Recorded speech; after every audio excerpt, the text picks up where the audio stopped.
तो जी हाँ, नमस्कार दोस्तों, आप लोग देख रहे हैं बीडी भोजपुरी और आप सभी को बता दूँ कि साई लाल यादव जी के 2025 से पहले होली जाने का पोस्टर आ गया है आप सभी के बीच में। जी हाँ, गाने का नाम है थाली उहे रंगेला और Khesari music world YouTube channel से ये गाना आप सभी के बीच में रिलीज़ होने वाला है। और आप सभी को बता दूँ कि ये ऑडियो सॉन्ग पहले रिलीज़ होगा। जी हाँ, ऑडियो सॉन्ग, क्योंकि अभी इसका वीडियो शूटिंग नहीं हुआ है।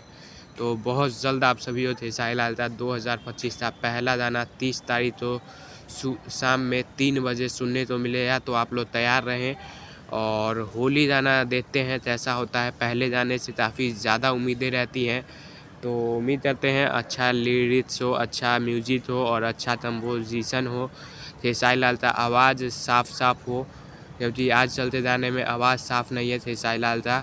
तो देखते हैं क्या होता है। और आप लोग इतना एक्साइटेड हैं खेसारी लाल से पहले होली जाने के लिए 2025 से, कमेंट में ज़रूर बताइएगा। मैं मिलता हूँ आपसे किसी नए वीडियो में नए अपडेट के साथ। तब तक के लिए जय हिंद, जय भोजपुरी, वंदे मातरम।